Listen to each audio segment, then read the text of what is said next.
नमस्कार। चलिए आज बात करते हैं भारत के एक ऐसे राज्य की जिसकी मिट्टी में इतिहास की परतें हैं, हवा में संस्कृति की महक है और जिसकी हर हलचल पर पूरे देश की नज़र रहती है। जी हाँ, हम बात कर रहे हैं बिहार की। तो आइए इस सफ़र में बिहार को और करीब से जानते हैं।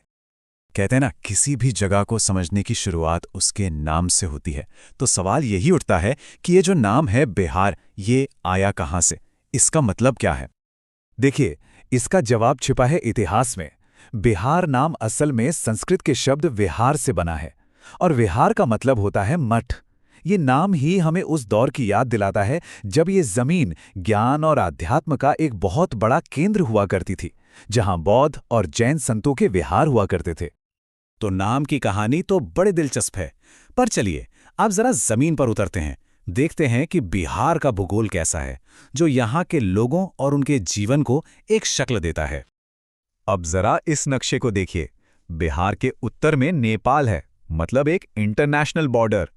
पश्चिम में इसकी सीमा उत्तर प्रदेश से लगती है, दक्षिण में झारखंड है और पूर्व में पश्चिम बंगाल।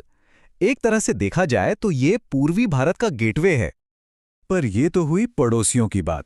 राज्य के अंदर भी गजब की विविधता है।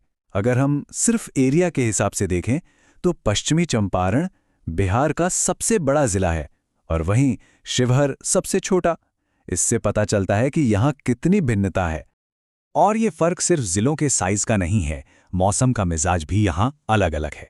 सोचिए, एक तरफ किशनगंज है जहाँ सबसे ज्यादा बारिश होती है, तो दूसरी तरफ गया है जहाँ तापमान 40 डिग्री सेल्सियस को भी पार कर जाता है। बिल्कुल दो अलग तस्वीरें हैं। तो कुल मिलाकर बिहार का एरिया है 94,163 स्क्वायर किलोमीटर। अब सवाल यह है कि इतने बड़े इलाके में लोग कितने रहते हैं, और यहीं से हमारी कहानी का अगला दिलचस्प हिस्सा शुरू होता है। तो जमीन की बात तो हमने कर ली, पर सच तो यह है कि किसी भी जगह की असली जान तो वहां के लोगों से होती है। तो चलिए अब बिहार के लोगों की कहानी को, यानी इसकी डेमोग्राफी को समझते हैं। 2011 की जनगणना के हिसाब से बिहार की आबादी थी 10 करोड़ 40 लाख से भी ज्यादा। जरा सोचकर देखिए, ये तो दुनिया के कई देशों की कुल आबादी से भी ज्यादा है। ये एक जबरदस्त आंकड़ा है। और इतनी बड़ी आबादी का मतलब क्या है? इसका मतलब यह है कि बिहार आबादी के मामले में भारत का तीसरा सबसे बड़ा राज्य है। सिर्फ उत्तर प्रदेश और महाराष्ट्र ही इससे आगे हैं। अब सोचिए, जब इतने सारे लोग एक तय जगह पर रहेंगे तो क्या होगा? जाहिर है, जनसंख्या घनत्व बढ़ेगा। बिहार में हर एक स्क्वायर किलोमीटर में औसतन 1106 लोग रहते हैं। ये आंकड़ा बिहार को देश के सबसे घनी आबादी वाले राज्यों में से एक बना देता है। अच्छा, अब आते हैं एक और जरूरी मुद्दे पर, शिक्षा। 2011 में बिहार की ओवरऑल लिटरेसी रेट थी 61.80%। पर यहां गौर करने वाली बात पता है क्या है? वो है पुरुषों और महिलाओं की साक्षरता दर के बीच का फासला। देखिए, पुरुषों की दर 71.20% है, पर महिलाओं की सिर्फ 51.50%। ये एक बहुत बड़ा गैप है। और ये जो फर्क है ना, ये सिर्फ लिंग तक ही सीमित नहीं है। जिलों के बीच भी जमीन आसमान का अंतर है। एक तरफ रोहतास है, जहां लिटरेसी रेट 73% से ज्यादा है, तो वहीं दूसरी तरफ पूर्णिया, जहां ये आंकड़ा गिरकर 51% पर आ जाता है। ये आंकड़े राज्य के अंदर की असमानता को दिखाते हैं। तो आंकड़ों से आगे बढ़ते हैं और चलते हैं इतिहास और राजनीति की गलियों में।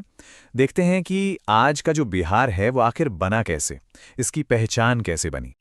देखिए, आज का बिहार हमेशा से ऐसा नहीं था। 1912 में ये बंगाल से अलग होकर एक नया प्रांत बना। फिर 1936 में इससे उड़ीसा अलग हो गया और फिर साल 2000 में इसके दक्षिणी हिस्से से झारखंड को एक अलग राज्य बनाया गया। तो इन 3 तारीखों ने आज के बिहार का नक्शा तय किया है। तो आज का बिहार राजनीतिक तौर पर कैसा दिखता है? देश की संसद में बिहार की आवाज लोकसभा की 40 सीटों और राज्यसभा की 16 सीटों से पहुंचती है। राज्य के अंदर 243 विधानसभा सीटें हैं जो 38 जिलों में बटी हैं। और हां, यहां का हाई कोर्ट यानी पटना हाई कोर्ट 1916 से काम कर रहा है। पर बिहार की कहानी सिर्फ नक्शों, आंकड़ों और राजनीति की नहीं है। इस राज्य ने देश को कई ऐसी चीजें दी हैं जो इतिहास में पहली बार हुईं। चलिए बिहार की कुछ ऐसी ही फर्स्ट्स की रिकॉर्ड बुक पर नजर डालते हैं।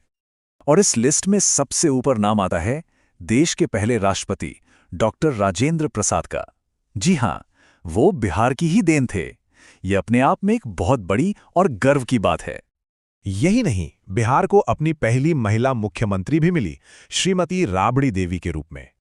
और सामाजिक न्याय की बात करें तो भोला पासवान शास्त्री राज्य के पहले दलित मुख्यमंत्री बने थे। और बात सिर्फ राजनीति की नहीं है, संस्कृति में भी बिहार ने झंडे गाड़े हैं। पहली भोजपुरी फिल्म गंगा मैया तोहे पियरी चढ़ेबो वो भी यहीं बनी थी, जिसने एक पूरे रीजनल सिनेमा को जन्म दिया। तो प्राचीन विहारों से लेकर राष्ट्रपति भवन तक बिहार का सफर वाकई कमाल का रहा है। पर सवाल आज भी वही है, अपनी इतनी बड़ी आबादी, अपनी चुनौतियां और अपनी शानदार विरासत के साथ बिहार भविष्य की किताब में अपना अगला पन्ना कैसा लिखेगा? इसका जवाब तो बस आने वाला वक्त ही देगा।